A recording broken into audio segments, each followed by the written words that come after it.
culto de cada domingo de la iglesia de Chapel at Wayne, ahora la iglesia online a través de las plataformas YouTube y Facebook.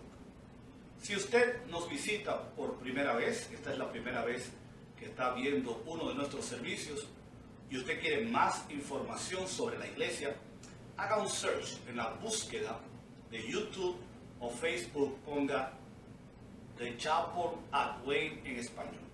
Ahí usted puede entonces suscribirse al canal de YouTube o darle like a la página de la iglesia en Facebook para que no se pierda ninguna de nuestras transmisiones.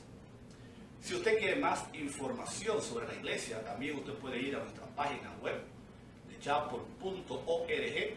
Allí hay más información, particularmente en inglés, los cultos en inglés y las actividades en ese idioma, pero también es un lugar donde los miembros de la iglesia pueden ir para continuar llevando a cabo la responsabilidad nuestra de sostener nuestra iglesia con nuestros diezmos y ofrendas, porque es un privilegio para la iglesia poder seguir cumpliendo con esta ordenanza. Si usted tiene niños pequeños, recuerde que uno de los maestros de la Escuela Bíblica Dominical está celebrando los domingos actividades virtuales con los niños de 11 años para abajo. Aquí está la información de la hermana Damaira para que usted la llame o le escriba y así ella le puede dar toda la información que usted necesita sobre este importante ministerio de niños de la iglesia. También los jóvenes de 12 años en adelante tienen sus reuniones virtuales con nuestro hermano César Tapia. Aquí está la información de César para que usted se comunique con él y pueda también poner a sus hijos adolescentes en contacto con el grupo. Bien, quiero hacerles un desafío esta semana, una tarea les quiero poner. Recuerde que por ahí viene ya el Día de los Padres y queremos hacerle un homenaje, igual que como hicimos con mamá, algo parecido pero no igual, tal vez un poquito mejor.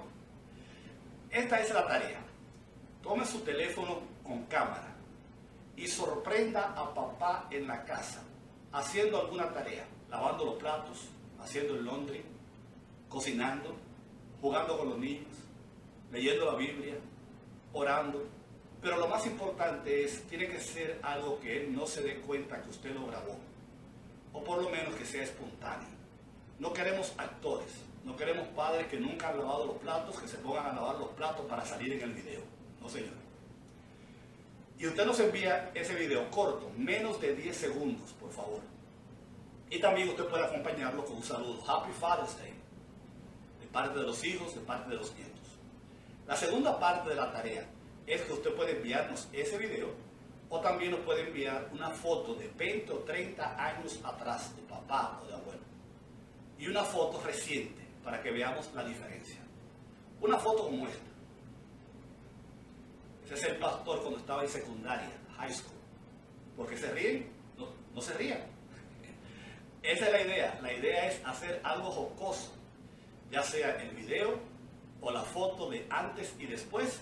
Y por favor envíenlas a más tardar una semana antes del Día de los Padres para que nos den tiempo a producir el video.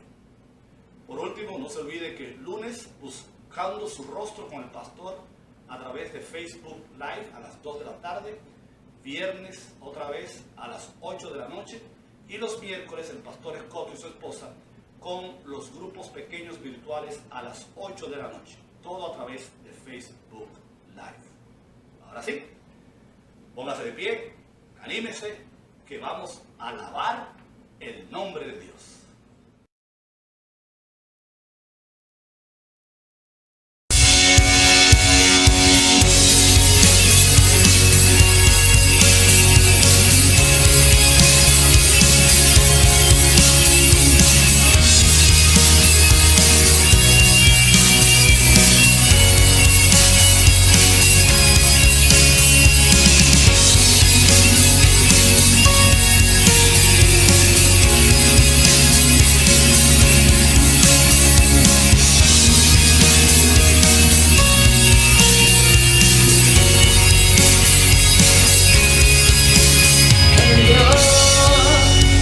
Los cielos y la tierra con el poder de su palabra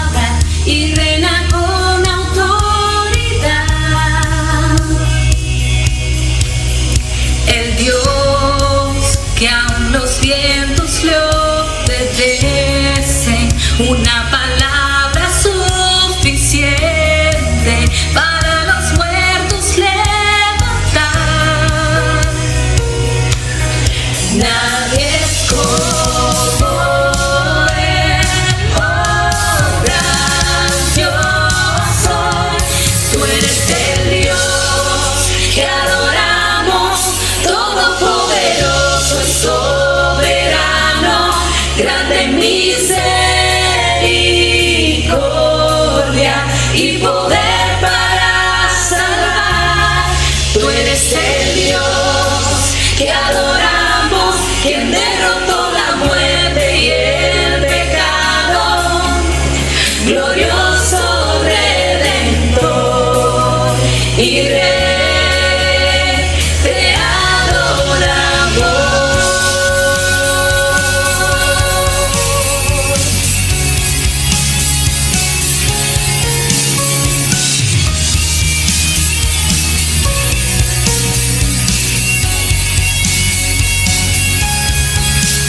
El Dios que descendió desde su trono para llevar sobre sus hombros nuestra culpa y transgresión. Jesús, exaltado sobre todo, nombre sobre todo nombre, solo en él es salvación.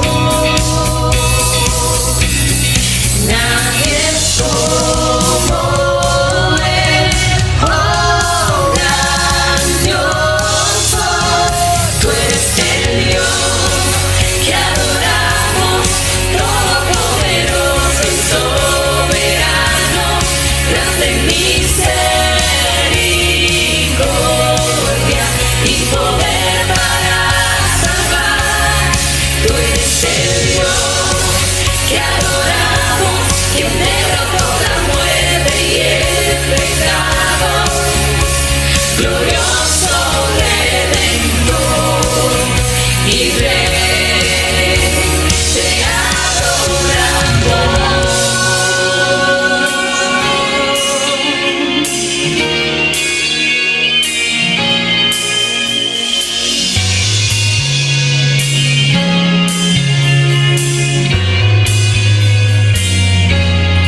A Él sea la gloria y el poder, todo es de Él y para Él.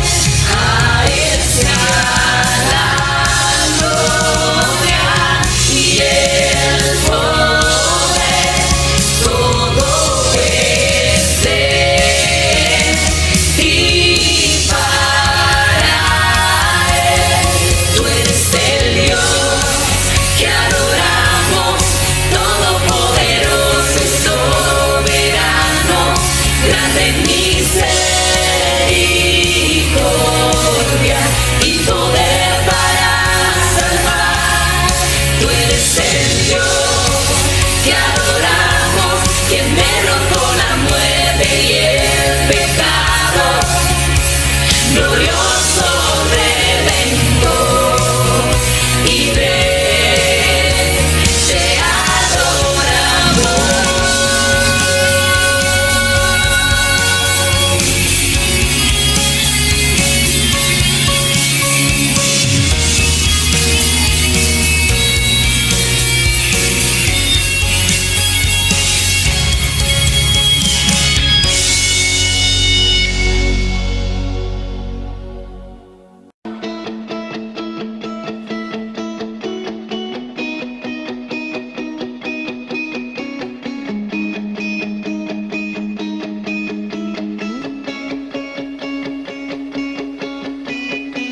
Como un ciervo que busca por las aguas, así clama mi alma por ti. Es un fuego que arde dentro de mí. Este mundo necesita de tu gracia. Despiértanos, Señor. Que tu iglesia se levante hoy. A todo el mundo quiero hablarle. No hay palabras para explicar que encontré la respuesta que estaba buscando. Nunca me avergonzaré del Evangelio, porque es poder. Nunca me avergonzaré del Evangelio.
Así se alaba a Dios, dice un corito que conocemos hace mucho.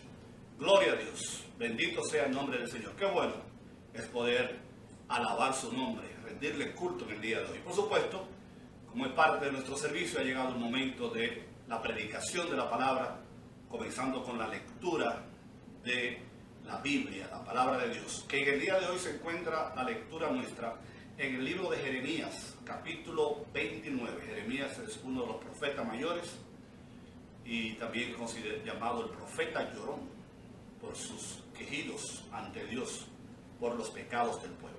Jeremías 29, comenzando en el versículo 4 en la Nueva Versión Internacional, dice así la palabra de Dios.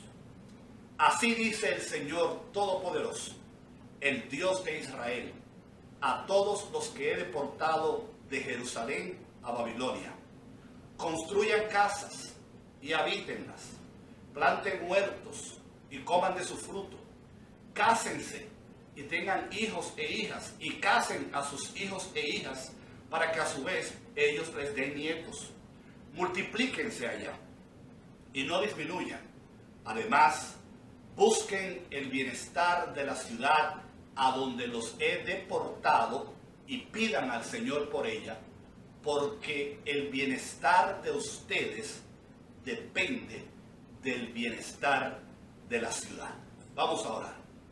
Padre bendito y Dios eterno, te damos gracias por tu palabra leída y como siempre pedimos que tú hagas con ella lo que has dicho en tu palabra, que no volverá a ti vacía, sino que hará en nosotros la obra que tú quieres que haga, porque tú eres un Dios de amor y misericordia, que nos has dejado tu palabra precisamente para que sea de bendición a nosotros.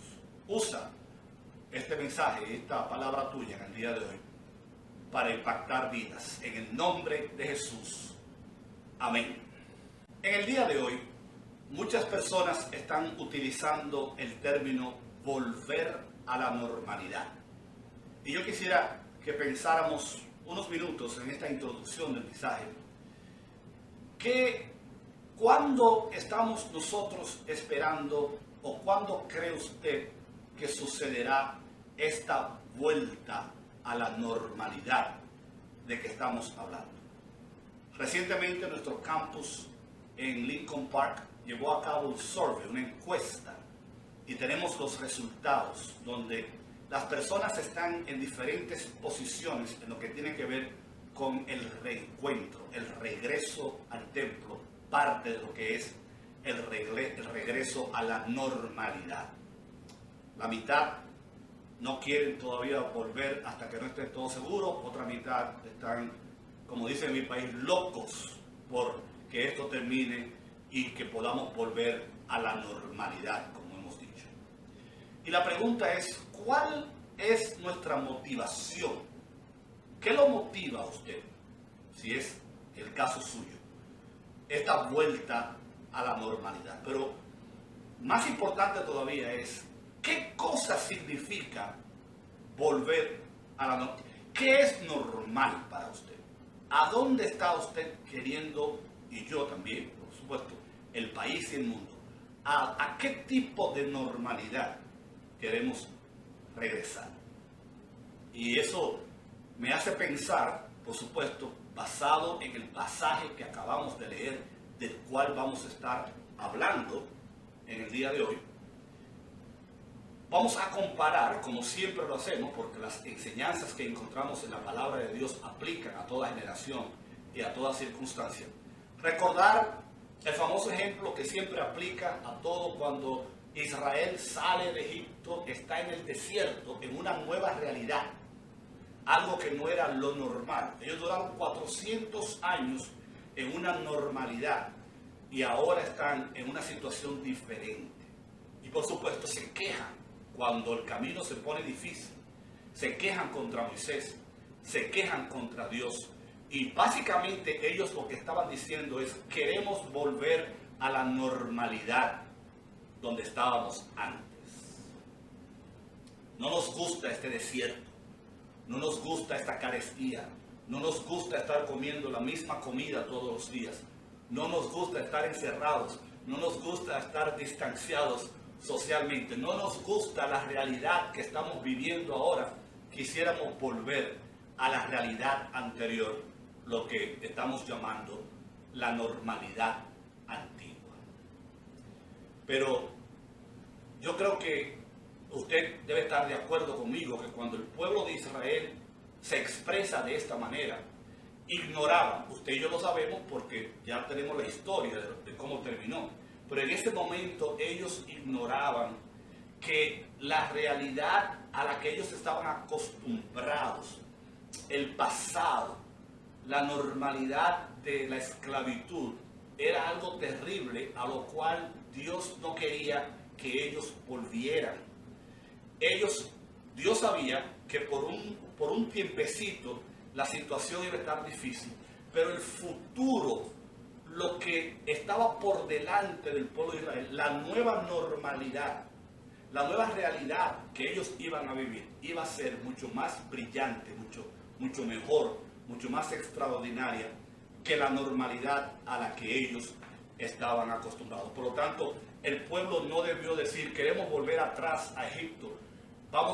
Lo que debieron decir fue, vamos a tolerar, vamos a hacer lo que tenemos que hacer en este momento que nos ha tocado vivir, porque lo que viene, la nueva normalidad que Dios tiene preparado para nosotros, es algo que ni siquiera podemos describir, porque por ahí venía la tierra prometida, el cumplimiento de las promesas de Dios, la nueva realidad, la nueva normalidad, que iba a ser 1.000.000 de veces mejor que lo que ellos habían vivido en el pasado. El desierto, mis queridos hermanos, era temporal. La vida pasada se veía mejor que lo que estaban viviendo en ese momento, pero Dios sabía que la vida pasada se veía mejor, pero no iba a ser mejor que la vida futura que Él tenía preparado para ellos. Es muy probable que tú estés diciendo ahora mismo, no me gusta lo que está pasando, no me siento cómodo con la realidad que me ha tocado vivir. Hubiera sido mejor estar donde estábamos antes, pero queremos decir que en el nombre de Jesucristo y con el poder de la palabra de Dios, que muy probablemente la nueva realidad y la nueva normalidad que Dios ha preparado para su pueblo es mucho mejor que lo que nosotros podamos imaginarnos. Dios los estaba sacando a ellos de un lugar que parecía bueno a un lugar que Dios sabía que era mejor. Ahora bien, hay varios personajes que intervienen en esta historia, como siempre. El primero de ellos, el protagonista de nuestra historia, es Jeremías. Jeremías era profeta y era también sacerdote en Israel. Jeremías ministró por 40 años y vio pasar a 5 reyes diferentes mientras duró su ministerio.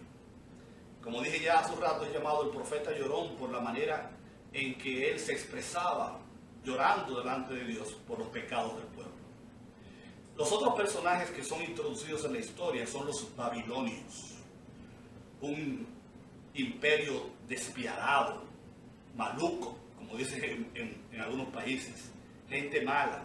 Su líder se llamaba Nabucodonosor, y por causa de la idolatría del pueblo, Dios permitió que los babilonios tomaran el reino del sur.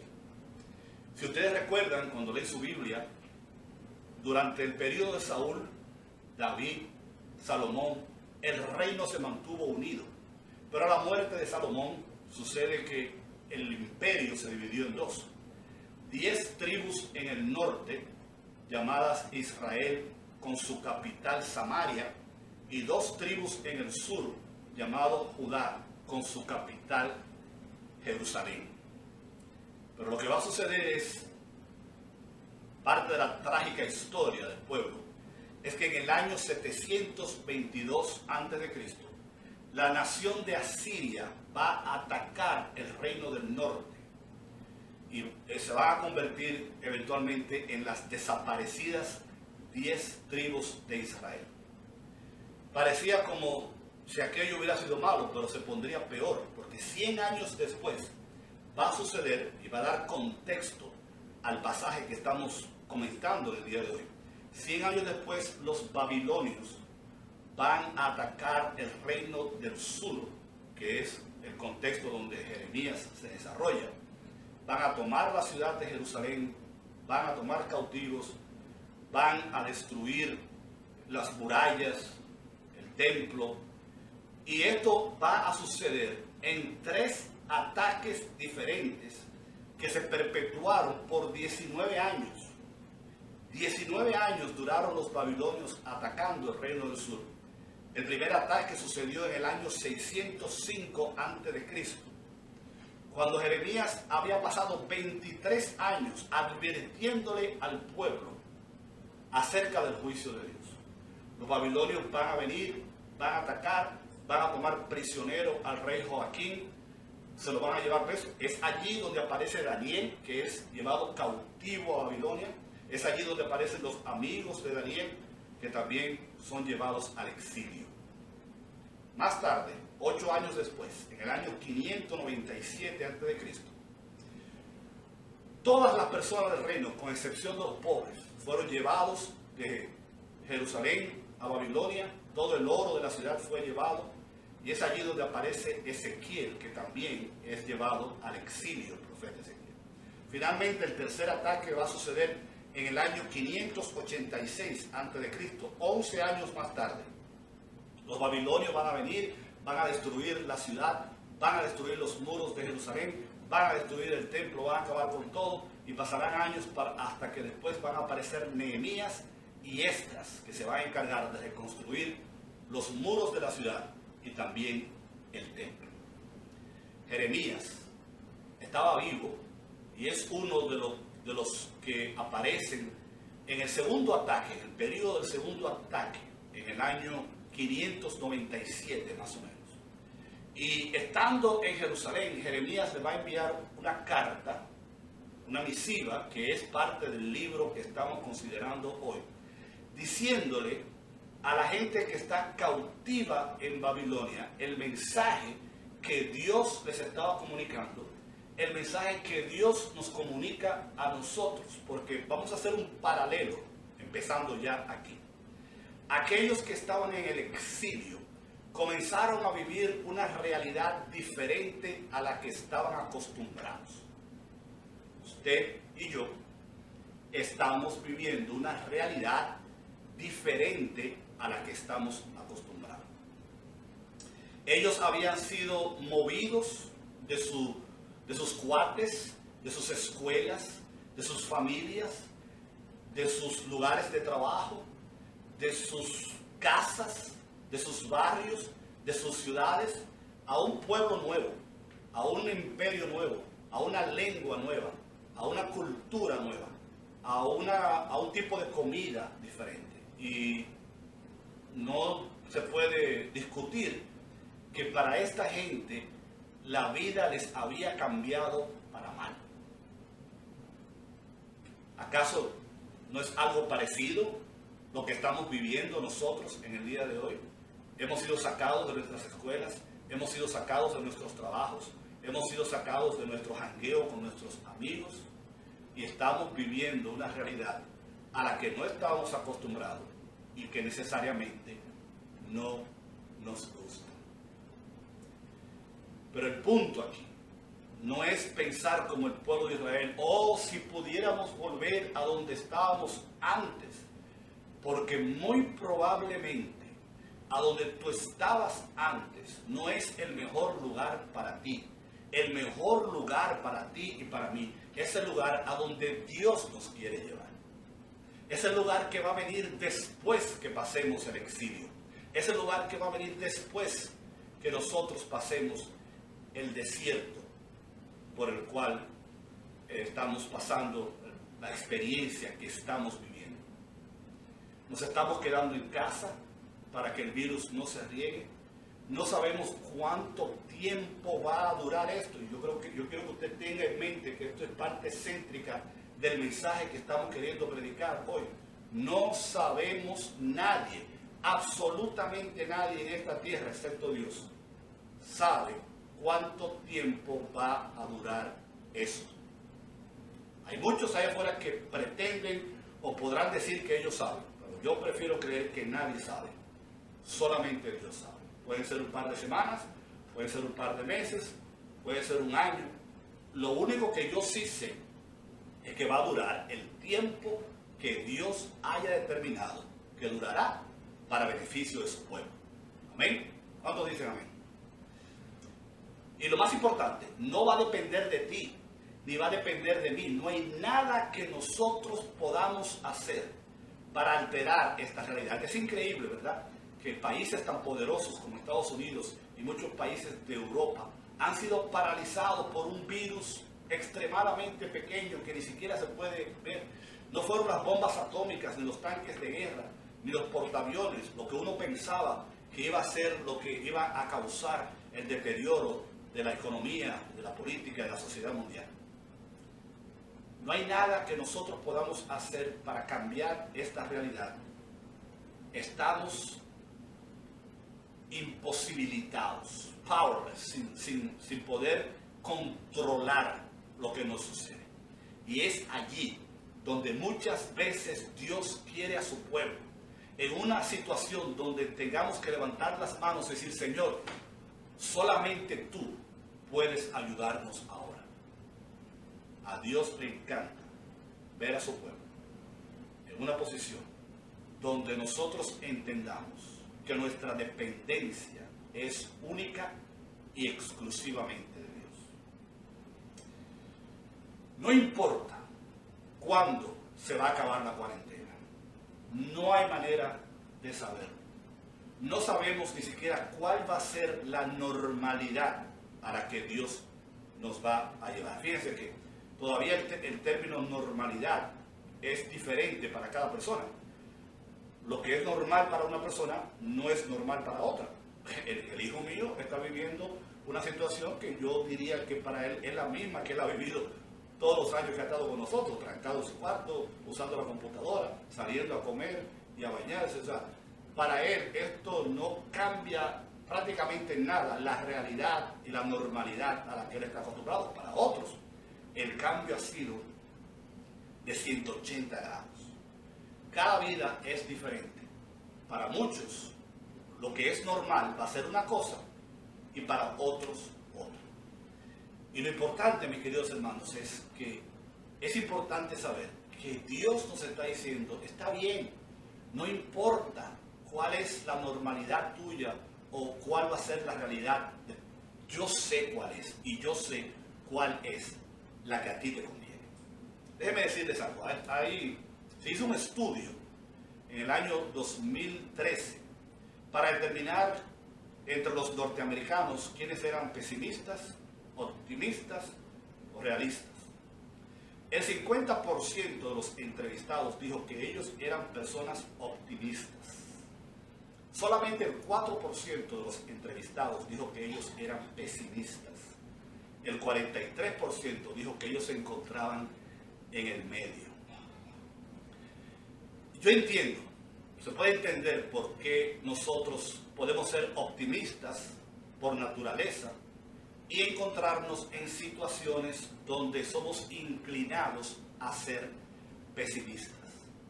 A mí me ha pasado, probablemente también a usted le ha pasado. Es lo que alguien dijo: yo soy un optimista con tendencias pesimistas. Y yo soy de los que cree que hay que ser optimista, pero tener un sano balance entre el optimismo y el realismo. O sea, ser realista y ser optimista al mismo tiempo. Algunos dirán, hay personas que toman los extremos.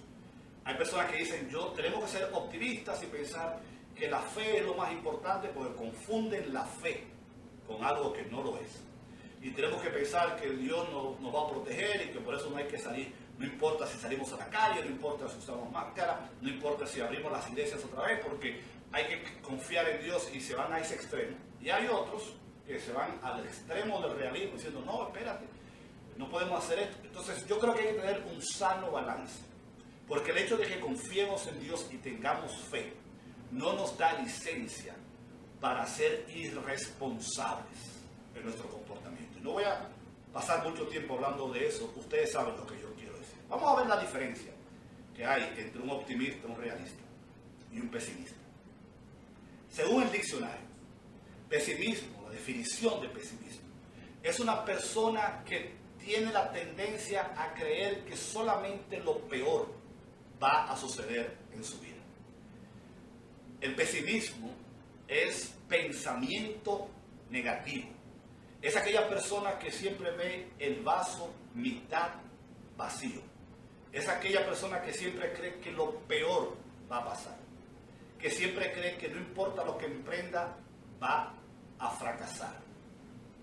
Y alguien dijo una vez que pensamientos negativos producen acciones y conductas negativas. El pesimismo, mis queridos hermanos, es destructivo. Vamos a dejarlo claro.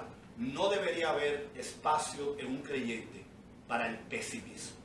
Efesios, capítulo 4, versículos 17 al 18. La palabra de Dios dice así. Y voy a leerlo de la traducción al lenguaje actual. Versículo 17.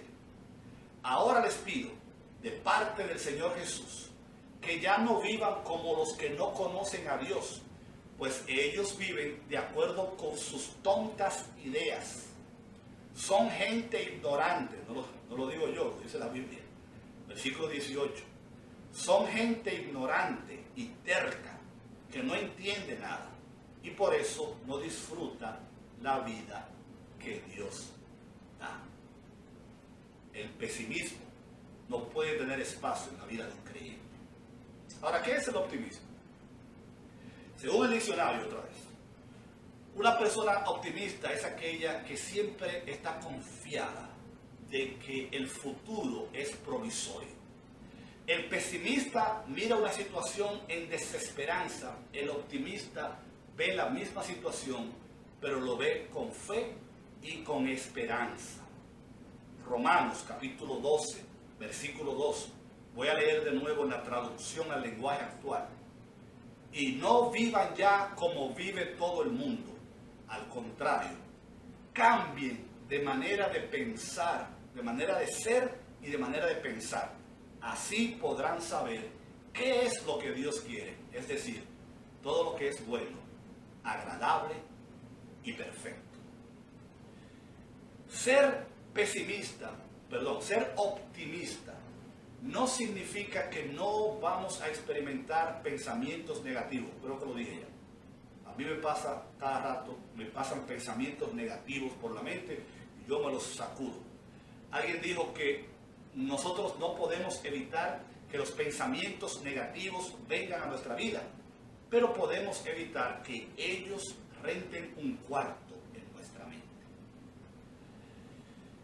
No significa, ser optimista no significa tampoco que no vamos a pasar por situaciones difíciles.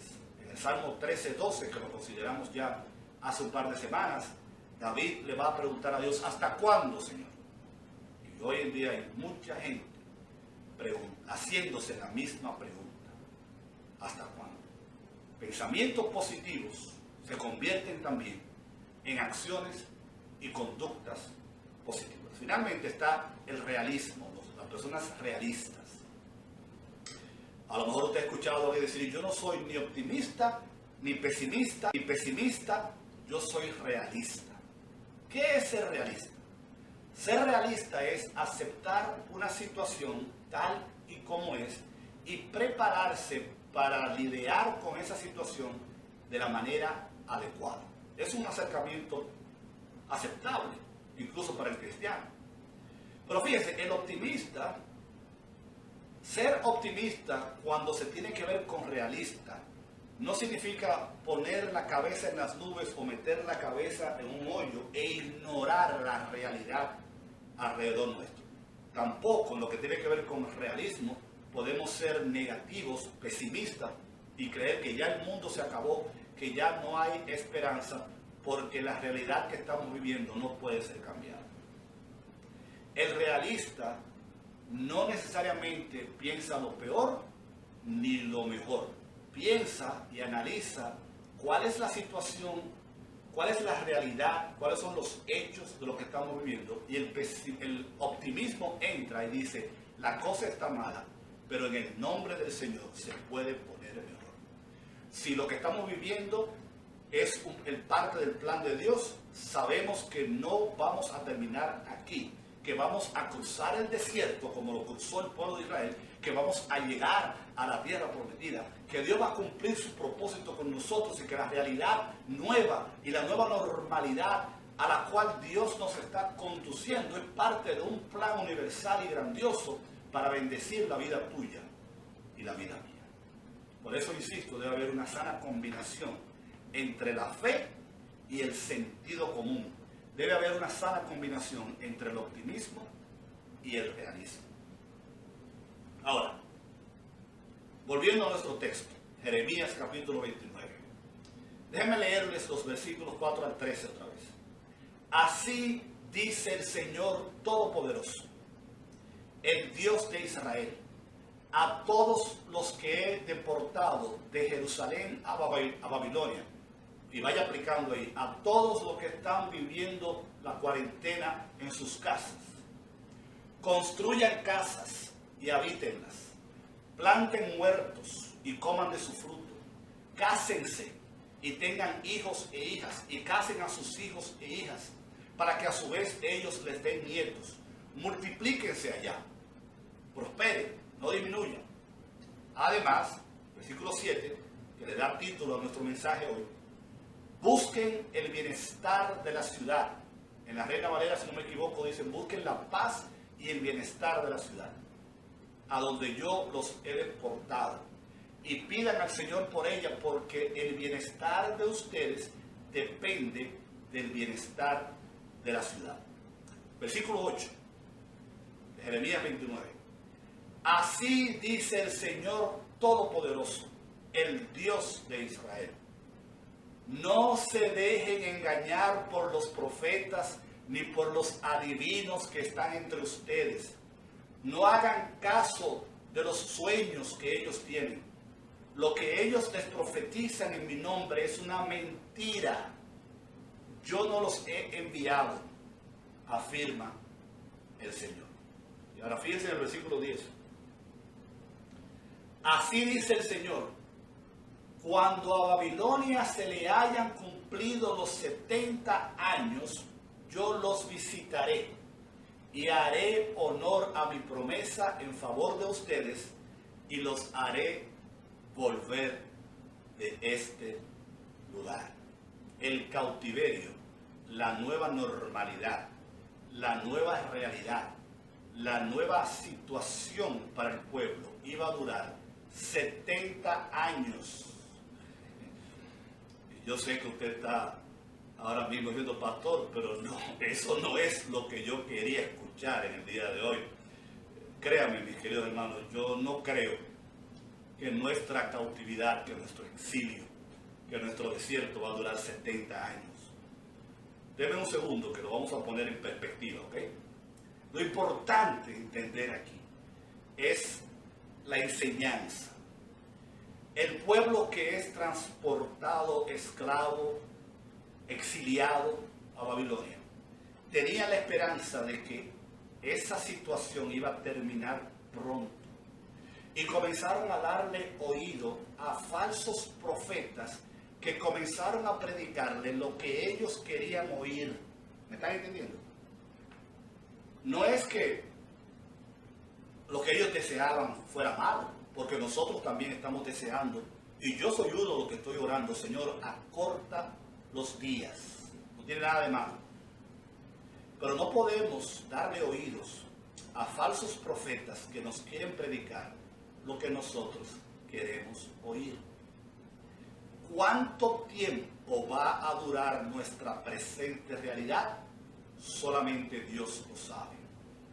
Lo importante, el papel tuyo y el papel mío, es no adoptar una actitud miserable, no quejarnos como se quejó el pueblo en el desierto, no maldecir a Dios, no culpar a Dios, no añorar la vida pasada comparada con la vida presente, porque muy probablemente la vida futura que Dios nos tiene preparada, será mejor que cualquiera que nosotros hayamos vivido antes. Por lo tanto, el centro del mensaje de hoy es que hoy que estamos viviendo esto, y mañana que tú individualmente, o yo individualmente, o el país individualmente, o tu familia individualmente, estemos viviendo una situación a la que no estamos acostumbrados, tengamos la misma actitud de que mientras dure la situación, tenemos que seguir confiando en Dios. Que mientras dure la situación, tenemos que seguir creyéndole a Dios. Que mientras dure la situación, tenemos que seguir comportándonos como los hombres y mujeres de fe que somos. Que mientras dure la situación, nosotros vamos a decir, yo sé en quién he creído y es poderoso para salvarme. Y como dijera el profeta también, aunque la hierba no florezca, en las vides haya fruto, aunque no haya trabajo, aunque no haya salud, aunque estemos en cuarentena, nosotros seguiremos confiando y descansando en el Dios de nuestra salvación. Porque no importa cuál es la situación en la que nosotros vivamos, nosotros podemos perfectamente no solamente sobrevivir, pero florecer y triunfar aún en medio de las calamidades. En la Biblia, en Eclesiastés capítulo 11, nosotros encontramos importantes lecciones que siempre es bueno recordar. Eclesiastés capítulo 11, versículo 4 dice: quien vigila el viento no siembra, quien contempla las nubes no cosecha. Así como no sabes por dónde va el viento, ni cómo se forma el niño en el vientre de la madre, tampoco entiendes la obra de Dios, creador de todas las cosas. O sea, si tú no sabes explicar las cosas más normales en la vida, ¿cómo vas tú a entender lo que Dios está haciendo? Siembra tu semilla, versículo 6, en la mañana, y no te des reposo por la tarde, pues nunca sabes cuál siembra será mejor, si esta o aquella, o si ambas serán iguales. ¿Qué es lo que significa este pasaje? Lo que significa, mis queridos hermanos, es que nosotros no podemos esperar a que las condiciones sean perfectas. Hemos predicado sobre ese tema anteriormente. No podemos esperar a que las condiciones sean perfectas para nosotros poder lograr las cosas que tenemos que hacer, para poder comportarnos, para poder vivir la vida cristiana, para seguir demostrando la fe que hay en nosotros, para seguir viviendo como ciudadanos del reino que somos. Supongamos el pesimismo a un lado y movámonos con optimismo realista hacia adelante, analizando la situación que tenemos y creyendo que Dios está acompañándonos en el camino. Repito, hay que tener un balance sano entre optimismo y realismo. Vamos a entrar a la parte final del mensaje. El pueblo de esta historia estaba en el exilio de Babilonia. Vamos a llamarle a la realidad nuestra el exilio del COVID-19. Porque es interesante que Jeremías capítulo 29 se parece tanto a la realidad nuestra. Fíjense, durante el tiempo del exilio, que las personas fueron llevadas a Babilonia, un grupo permaneció en Jerusalén, que no fueron llevados al exilio. Allí había un hombre llamado Hananías. Eso está en el capítulo 28 de Jeremías. Hananías era un falso profeta, quien comenzó a predecir y a decirle al pueblo lo que ellos querían oír. El exilio va a durar 2 años nada más, tranquilos, no hagan las maletas, no se acomoden, quédense con la ropa puesta, que en 2 años se va a acabar todo y todo el mundo va a volver a la normalidad. Y por supuesto, ¿quién no quería escuchar la noticia de que la pesadilla no duraría tanto? ¿Acaso no quisiéramos nosotros escuchar una voz profética que nos diga: no se preocupen, no tienen ni que cortarse el pelo, porque pronto van a poder ir a la peluquería y cortarse el pelo? Pronto van a poder regresar a los lugares de trabajo, pronto van a poder abrazar a los amigos, volver a los malls y a las tiendas. Sería fantástico escuchar una voz que nos profetice eso, pero el problema es, ¿viene eso de Dios? ¿Es Dios el que está hablando? Porque en el caso de Jeremías y el pueblo de Israel, no era Dios. Y Dios le dice, esa gente son unos mentirosos. Otra vez, Jeremías capítulo 29, versículo 8. Así dice el Señor Todopoderoso, el Dios de Israel, no se dejen engañar por los profetas ni por los adivinos que están entre ustedes, no hagan caso de los sueños que tienen, lo que ellos profetizan en mi nombre es una mentira, yo no los he enviado, afirma el Señor. Que quede claro, no sabemos, no somos adivinos, no sabemos si durará 2 semanas, no sabemos si durarán 2 meses, no sabemos si durará 1 año. Pero lo que sí podemos estar seguros es que Dios es el único que va a cambiar nuestra realidad actual y llevarnos a la normalidad que Él ha planeado para nosotros. Alguien dijo una vez que Dios no siempre hace lo que nosotros deseamos, pero Dios siempre hace lo que Él decide. Y en ese mismo orden de ideas, Erwin Luther, uno de mis autores favoritos, dijo en una ocasión, si nosotros no esperamos en Dios, un día vamos a lamentar no haberlo hecho. Si nosotros no esperamos en Dios, vamos a lamentar no haber esperado en Dios. Jeremías va a predicarle al pueblo la necesidad de aceptar la realidad donde ellos se encontraban como su nueva normalidad, entendiendo que si bien ellos estaban acostumbrados a la idea de que Dios estaba donde estaba el templo, de que ellos solamente podían estar bajo la cobertura y bajo la protección de Dios cuando estaban cerca del templo que estaba en Jerusalén, porque ustedes recuerdan que para los israelitas en aquel contexto histórico, Dios estaba presente físicamente en el templo. Si usted no estaba en el templo, o estaba fuera del templo, o lejos del templo, Dios no estaba con usted. Por eso ellos se sentían abandonados. Y hay salmos que hablan de eso, donde ellos dicen, nosotros estamos alejados de Dios porque estamos en Babilonia y Dios está en Jerusalén. El pensamiento revolucionario de Jeremías les va a enseñar al pueblo que Dios no está en un lugar específico, que Dios no está en una región o en un país. Jeremías va a invitar al pueblo a entender que Dios iba a estar con ellos en el exilio, que en Jerusalén, en Babilonia, en Asiria, en Estados Unidos, en tu casa encerrado en cuarentena, Dios, que muchas veces creemos que está en el templo los domingos cuando nosotros vamos a adorarlo, Dios quiere ahora que recordemos que Él está con nosotros en la cuarentena, en la casa de cada uno de ustedes, en la casa mía. Que Dios está en el hospital donde tú probablemente estuviste o pudieras estar mañana. Que Dios está contigo en aquel cuarto solitario donde tú te encuentras ahora, porque la presencia de Dios no está limitada a un espacio físico.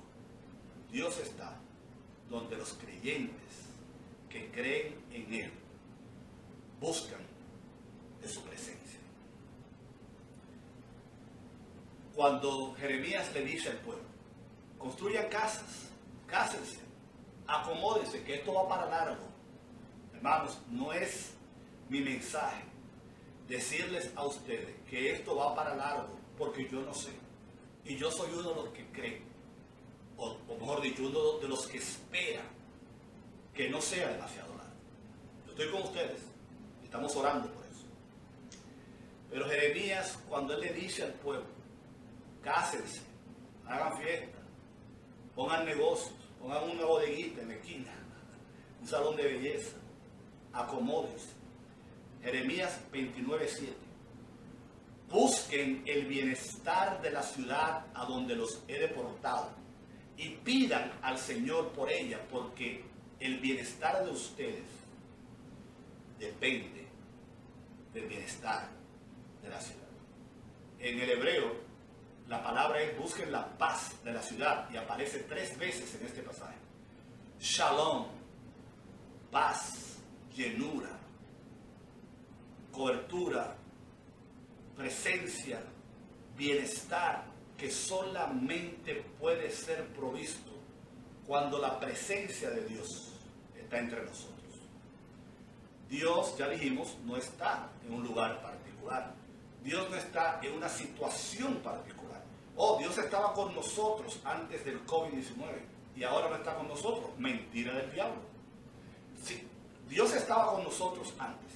Dios va a estar con nosotros cuando pasemos a la tierra prometida, cuando nos encontremos en nuestra nueva normalidad. Pero Dios está contigo ahora, allí donde tú estás. Porque no es donde Dios está donde tú estás, siempre y cuando tú estés dispuesto a aceptar su presencia y su accionar en la vida tuya y en la vida de la comunidad donde Dios nos ha puesto. Cuando Jesús murió y fue enterrado, puesto en la cueva, el mundo se había terminado para los discípulos y sus seguidores. No hay ninguna evidencia de que nadie, ni una persona, estuviera esperando un resultado positivo de lo que había pasado aquella fatídica noche y los días que habían pasado después de la muerte de Jesús. Los discípulos se encerraron en un cuarto, tú lo puedes buscar en los evangelios, y estaban en cuarentena, estaban trancados, las puertas cerradas, y para muchos Cristo no estaba con ellos, porque Cristo estaba enterrado en una tumba. Pero usted y yo que hemos leído la Escritura sabemos que Cristo se presentó donde estaban ellos literalmente, con las puertas cerradas y todo, porque no hay puerta, no hay barrera, no hay virus, no hay circunstancia que pueda impedir que la presencia de Dios se manifieste con poder en la vida de aquellos que creen en Él. Así que, mis queridos hermanos, ni la cuarentena, ni la soledad, ni el desempleo, ni la enfermedad podrán evitar o podrán apartarnos a nosotros de la presencia amorosa de Dios en el lugar a donde estemos. Yo quiero hacerme eco de lo que Jeremías le predicó al pueblo y decir: hagamos lo que tenemos que hacer en este tiempo. Siga haciendo conferencias por Zoom, siga viendo el culto por el internet, siga usando máscara, siga lavándose las manos, siga manteniendo el distanciamiento social y no tengamos prisa necesariamente para volver a una realidad que no tal vez sea la que Dios tiene preparada para nosotros.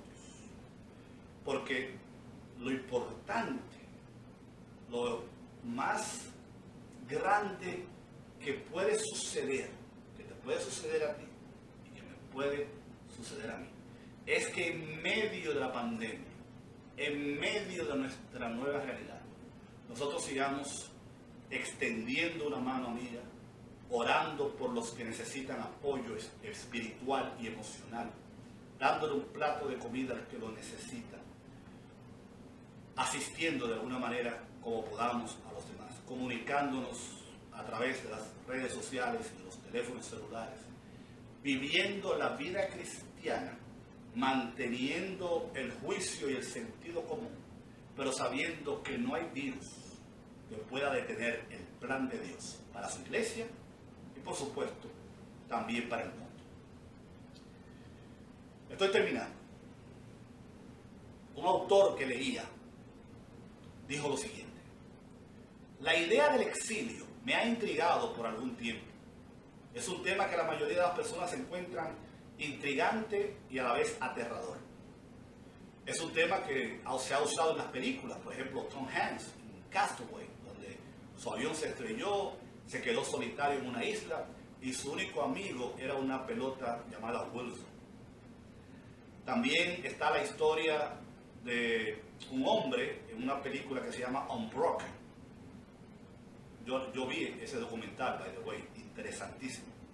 La historia de Louis Zamperini, quien fuera un corredor en los Juegos Olímpicos de 1936, se va a unir al ejército de los Estados Unidos, va a pelear en la Segunda Guerra Mundial como piloto. Su avión va a ser derribado en el Pacífico. Va a durar 47 días en una balsa. La mayoría de sus amigos iban a morir, pero él sobrevivió. Y cuando él pensaba que ya su exilio, su desierto había terminado, fue hecho prisionero por los enemigos y duró años en un campo de concentración donde fue maltratado, abusado, torturado, pero sobrevivió. Finalmente, un día, después de haber salido de aquella terrible realidad y ser perseguido por pesadillas y sueños terribles, en una cruzada de Billy Graham, este hombre se va a convertir y va a ser finalmente liberado de su exilio. El tema del exilio, continúa diciendo este autor, también prevalece en el Antiguo Testamento. En Génesis la humanidad está exiliada como consecuencia del pecado. En Éxodo, los hijos de Jacob, que se convertirían en la nación de Israel, se encuentran exiliados en Egipto por 400 años. El reino del norte, que es lo que estamos estudiando ahora, es llevado al exilio, por los asirios. Y Daniel, uno de los protagonistas en esta segunda invasión de Babilonia, es llevado al exilio. El Antiguo Testamento termina con un esfuerzo por restaurar los muros y el templo que hacen Esdras y Nehemías. Pero no hubo una restauración completa, con un rey y con un gobierno propio. Cuando Jesús finalmente entra en Jerusalén, los judíos querían un Mesías que restaurara la antigua gloria de Israel. Lo que ellos querían era diferente a lo que Jesús tenía en mente y pronto iba a ejecutar. Por lo tanto, pensamientos finales en medio de nuestro exilio, que llamamos el exilio COVID-19, ¿se acuerdan? Número 1, Dios siempre está pensando en su pueblo. Fíjense que el pasaje que leímos dice: así dice el Señor Todopoderoso, el Dios de Israel, a todos los que he deportado de Jerusalén a Babilonia. Ahí la palabra todos está en la segunda persona del plural y significa que Dios se ocupa, a Dios le importa su pueblo, particularmente su pueblo hoy, que es la iglesia. En segundo lugar, a Dios le importan los individuos. Tú le importas a Dios. Yo le importo a Dios. Es como el esposo que llega del trabajo y le dice a la esposa: he estado pensando en ti todo el día.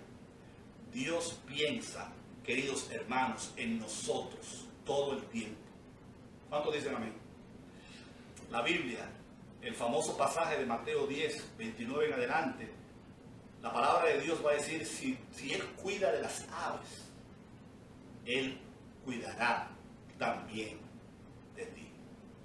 En tercer lugar, solamente Dios sabe lo que Él está haciendo. Dios no siempre hará lo que nosotros deseamos, pero Dios siempre va a hacer lo que Él decide. No son palabras mías, alguien las dijo ya una vez. El juicio de Dios por 70 años fue en respuesta a la idolatría del pueblo, y fue un remedio que Dios utilizó.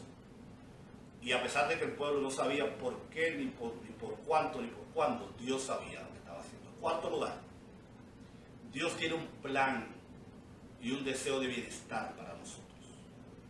A veces parece que no es así, pero no es lo que usted crea, ni lo que la gente diga, es lo que Dios ha dicho.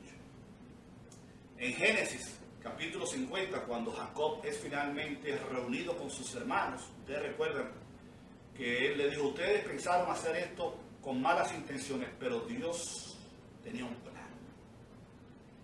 Es en Jeremías 29, en el versículo 11, donde aparece uno de los versículos que más se repiten en el día de hoy. Y muchas veces la gente ni siquiera considera el contexto del pasaje.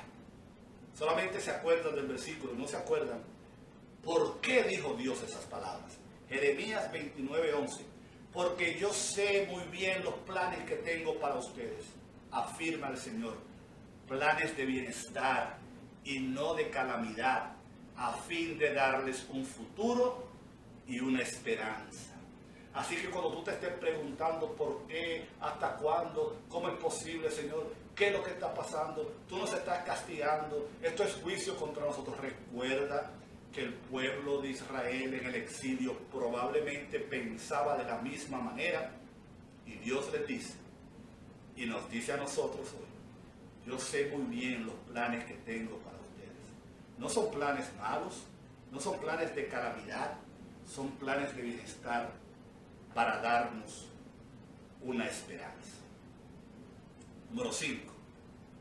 El futuro del creyente es un futuro brillante.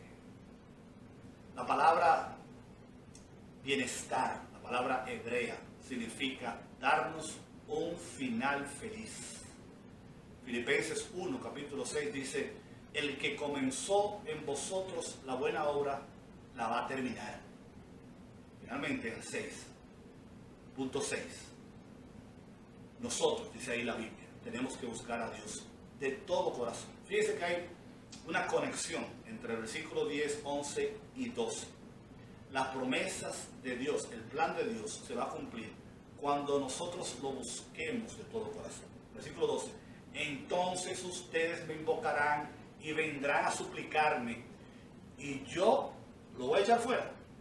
Yo no le voy a hacer caso. Yo lo voy a ignorar. No. Ustedes me invocarán y vendrán a suplicarme y yo los escucharé. Me buscarán y me encontrarán cuando me busquen de todo corazón. Me dejaré encontrar, afirma el Señor, y los haré volver del cautiverio. Gloria a Dios. Fíjense el versículo 14. Me dejaré encontrar, dice Dios, y los haré volver del cautiverio. ¿No es una maravillosa promesa? De que Dios dice, yo voy a estar aquí cuando ustedes me llamen. Yo me voy a dejar encontrar cuando ustedes me busquen. Yo no me voy a esconder. Y cuando me busquen de todo corazón, yo le pondré fin a la situación que ustedes están viviendo. Finalmente, y con esto sí terminamos, Phil Colvin escribió una vez, y con eso terminamos, el mensaje principal de Jeremías 29 para nosotros es vivir a la luz de nuestra esperanza futura. Vivir ahora en este mundo como ciudadanos del próximo mundo, sin dejar de hacer el bien a todos los que nos rodean, pero tampoco llegar a ser tan amigables con el mundo que nos encontremos siendo enemigos de Dios. Deberíamos dejar que el Nuevo Testamento nos dé los correctivos que necesitamos. No se retire del mundo. Supere el mal con el bien. No odies a tu enemigo. Aliméntalo en su lugar. No te escondas. Ama a tu prójimo en el sentido más amplio de la palabra. No te quedes esperando a que Jesús regrese mientras odias a otros, sino trabaja duro como si fuera para el Señor. Quizás el mensaje más cercano a Jeremías 29 en el Nuevo Testamento es el llamado a no luchar contra el gobierno secular, sino a someterse y orar por los que tienen autoridad, para que podamos seguir tranquilamente viviendo vidas piadosas. No retengas tus riquezas del mundo, paga tus impuestos, da tu diezmo, vive una vida tan buena entre los paganos, que aunque nos acusen de hacer algo malo, algún día glorifiquen a Dios. Pero más que nada, debemos dejar que nuestra nueva situación nos lleve a ver que lo más fundamental que podemos hacer para el bienestar de nuestro mundo caído es no contribuir a la prosperidad material del mundo, a la prosperidad material de nuestra ciudad, sino compartir la razón de nuestra esperanza, ofrecer a otros pecadores la salvación que hemos encontrado en Cristo Jesús. Y por eso terminamos diciéndole a aquellos que todavía no han tomado la decisión de entregar sus vidas a Cristo, el primer paso para estar seguros de que vamos a llegar al lugar donde Dios nos quiere llevar es entregándole tu vida a Cristo. Ora, ahí donde tú estás, y dile: Señor, yo me entrego a ti. Te pido que tú me recibas como tu hijo o tu hija, y que de aquí en adelante yo sea una nueva criatura, porque creo que Cristo murió por mí en la cruz. Recíbeme como tu hijo, como tu hija. Yo te recibo como mi Salvador personal, en el nombre de Jesús. Amén. Que Dios les bendiga rica y abundantemente a todos y cada uno de ustedes.